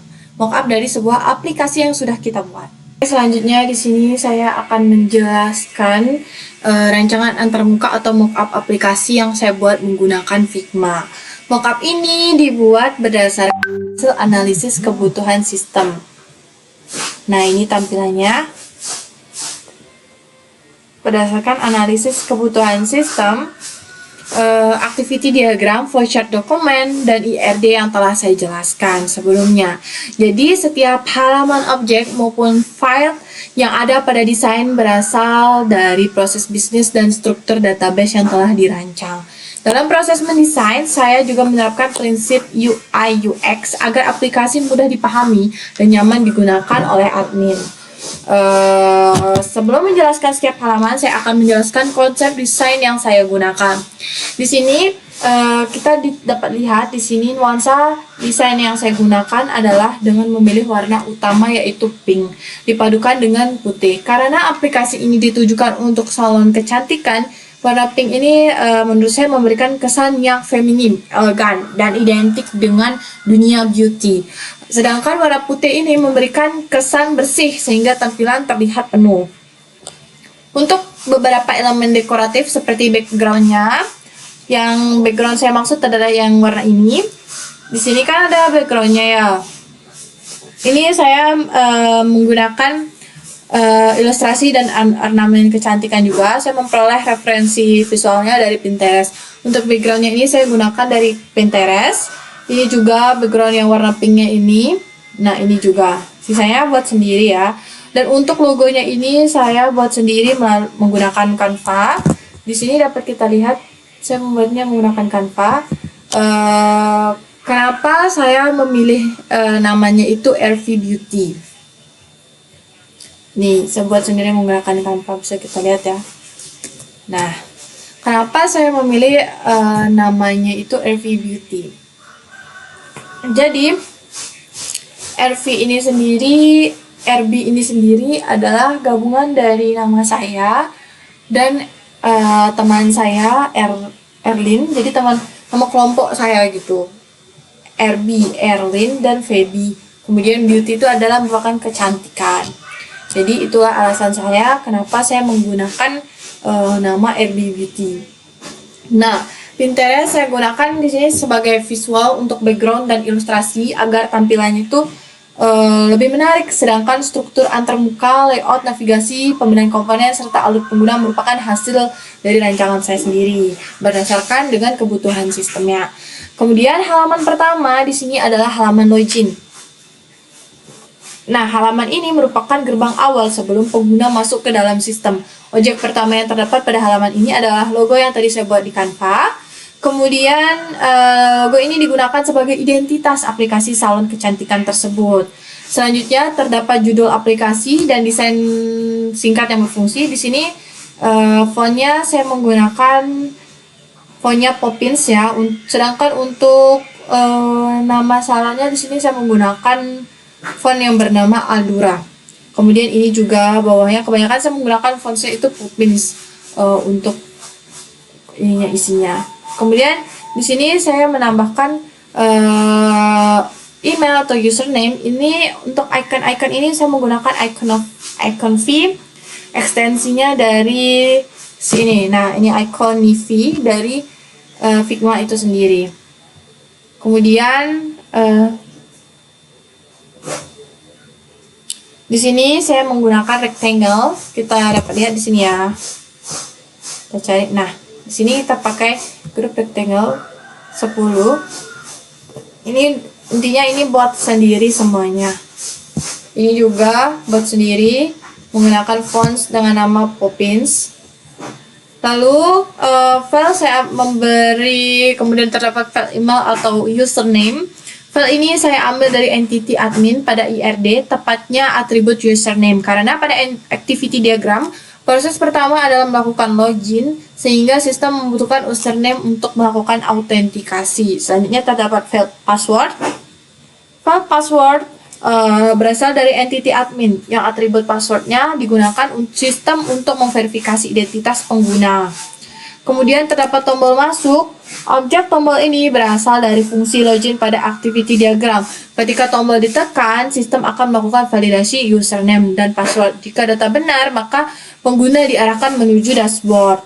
Nah, di sini di bagian terdapat daftar sekarang ini apabila masa sistem mendukung pendaftaran akun baru. Tuh. Kemudian ada dashboardnya di sini. Bagian dashboard, setelah login berhasil, pengguna masuk ke halaman dashboard. Dashboard ini saya jadikan sebagai halaman utama karena admin membutuhkan ringkasan informasi sebelum mengelola data. Pada bagian atas terdapat foto profil admin beserta ucapan selamat datang. Ini juga pakainya apa namanya? Di sini udah saya di sini pakai font juga namanya Poppins. Dan ini saya pakai untuk pakai vektor, kemudian diisikan dengan ikonnya. Ini juga pakai icon V semuanya pakai icon V. Dan ini semua dipakai dengan rectangle. Dashboard yang saya jadikan sebagai halaman utama karena admin membutuhkan ringkasan informasi sebelum mengelola data. Pada bagian atas terdapat foto profil admin beserta ucapan selamat datang. Data ini berasal dari entity admin, khususnya atribut nama admin. Selanjutnya terdapat 4 card yang memberikan informasi, yaitu total produk, total stok, stok masuk, dan stok keluar. Objek card saya pilih karena mampu menampilkan informasi penting secara ringkas, sehingga kita tidak perlu lagi melihat kondisi stok dengan membuka menu-menu lainnya gitu. Data total produk berasal dari tabel produk. Yang ini total produk berasal dari tabel produk, sedangkan stok masuk itu keluar berasal dari entity transaksi stok yang dihitungkan berdasarkan jenis transaksi masuk dan keluar. Daftar stok menipis. Di sini ada stok menipis. Ini juga menggunakan rectangle yang saya berikan shadow. Kita bisa lihat ya. Ini udah dikunci sebelumnya. Saya ini diberikan shadow. Nah, untuk foto-foto produk ini sendiri saya mengambilnya dari Pinterest. Di sini saya di stok menipis ini, di bawah dashboard terdapat daftar stok menipis. Objek ini saya ambil dari hasil analisis kebutuhan karena pada activity diagram terdapat proses cek stok menipis. Data yang diambil berdasarkan dari atribut stok pada tabel produk. Jumlah stok dengan batas minimum kemudian menampilkan produk yang hampir habis. Di sini stok menipis tuh karena Impora 5 stoknya, Makarizo 10 stoknya, Hairtonic 8 stoknya yang sudah mencapai kapasitas minimum.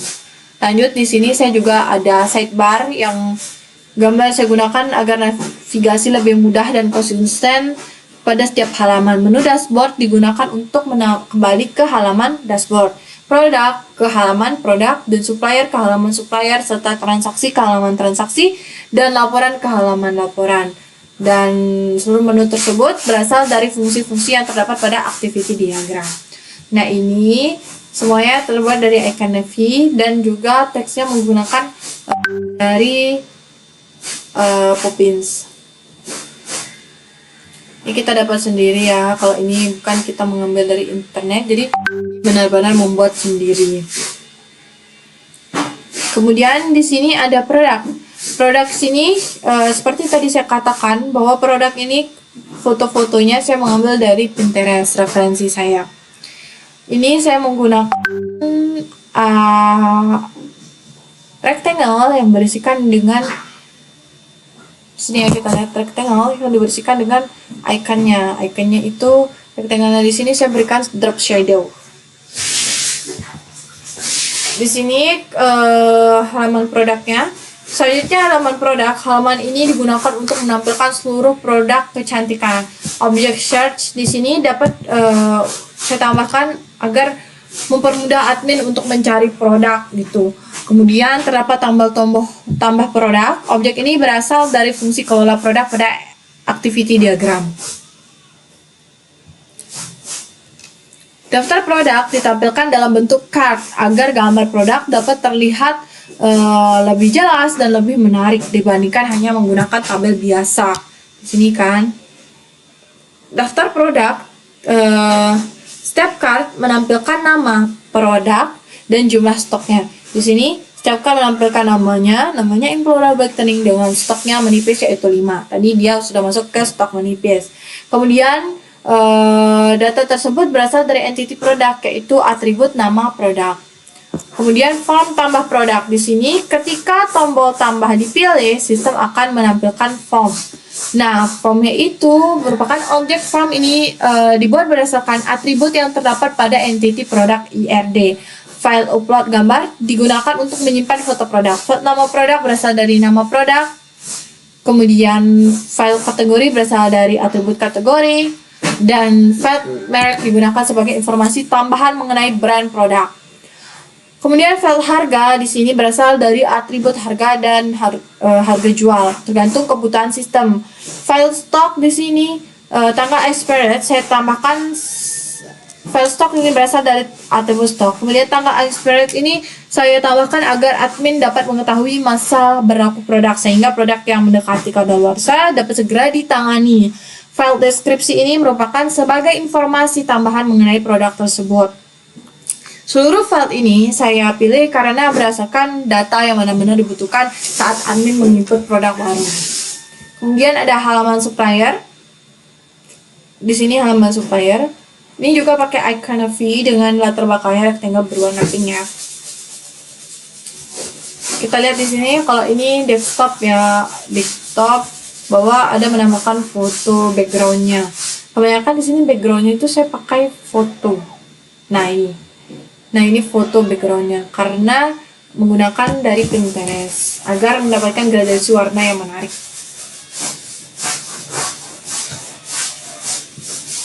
Selanjutnya ada halaman supplier. Objek ini berasal dari entity supplier pada IRD. Halaman ini menampilkan daftar supplier yang bekerja sama dengan salon. Data yang ditampilkan meliputi nama supplier, nomor telepon, serta alamatnya. Seluruh informasi tersebut berasal dari atribut nama supplier, telepon, dan alamat pada tabel tersebut. Nah, tombol tambah digunakan untuk menambahkan supplier. Di sini tombol tambahnya menambahkan supplier baru apabila salon bekerja sama dengan pemasok baru. Ini hanya beberapa yang saya tampilkan sesuai dengan produk-produk tadi. Kemudian halaman transaksi stok. Nah, halaman berikutnya adalah transaksi stok, di mana halaman ini berasal dari entity transaksi stok dan fungsi info transaksi pada activity diagram. Di bagian atas terdapat filter jenis. Nah, transaksi dan rentang tanggal. Objek filter saya tambahkan agar admin dapat mencari transaksi berdasarkan periode tertentu maupun jenis transaksi. Setiap transaksi menampilkan tanggal, nama produk, nama supplier, atau sumber transaksi, serta perubahan jumlah stok. Warna hijau di sini menunjukkan bahwa barang tersebut masuk, sedangkan warna merah menunjukkan barang keluar. Di sini warnanya pink agak kemerahan gitu. Kemudian warna hijau menunjukkan barang masuk dan warna merah menunjukkan barang keluar. Penggunaan warna ini bertujuan agar mempermudah membedakan antara jenis transaksinya dengan cepat. Kemudian terdapat halaman laporan. Ini halaman terakhir. Ini saya menggunakan yang extensionnya dari kalau nggak salah ada tabel gitu namanya ya. Ada insert U-cards, line card, bar cards, pie cards, dot cards, cut cards. Nah, saya menggunakan itu untuk tampilan laporannya. Ini hanya laporan sementara yang kita buat ngada-ngada gitu ya, nggak tahu seberapa jumlahnya, ini hanya tampilan saja. Nah, halaman terakhir pada laporan. Halaman ini asalnya dari fungsi generate laporan pada activity diagram. Objek grafik saya gunakan agar admin dapat melihat perkembangan stok secara visual tanpa harus membaca banyak angka. Grafik menampilkan perbandingan stok masuk atau stok keluar setiap minggu. Data grafik berasal dari entity transaksi stok. Di bawah grafik terdapat dari produk terlaris. Objek ini berasal dari hasil perhitungan jumlah transaksi penjualan setiap produk.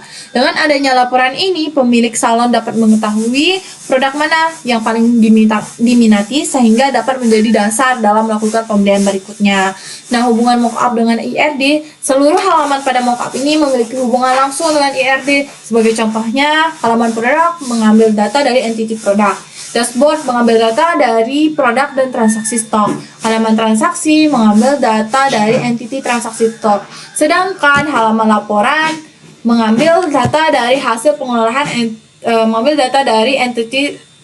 halaman laporan mengambil data dari hasil pengolahan entity produk transaksi stok. Dengan demikian, seluruh komponen yang ada pada mockup berasal dari struktur database yang telah dirancang sebelumnya. Hubungan mockup dengan activity diagram di sini selain berasal dari IRD, seluruh halaman pada mockup juga berasal dari activity diagram. Fungsi login menghasilkan halaman login, fungsi kelola produk menghasilkan halaman produk, fungsi input transaksi menghasilkan halaman transaksi stok. Fungsi kelola supplier menghasilkan halaman supplier, sedangkan fungsi generate laporan menghasilkan halaman laporan. Artinya, mockup ini merupakan visualisasi dari proses bisnis yang telah dijelaskan pada activity diagram. Penutupnya di sini dapat disimpulkan bahwa seluruh objek pada mockup seperti tombol, form, card, tabel grafik maupun menu navigation tidak dibuat secara acak. Semua komponen ditentukan berdasarkan analisis kebutuhan pengguna activity diagram, flowchart dokumen, dan IRD. Untuk aspek visual, saya menggunakan kombinasi warna pink dan putih agar sesuai dengan identitas salon kecantikan.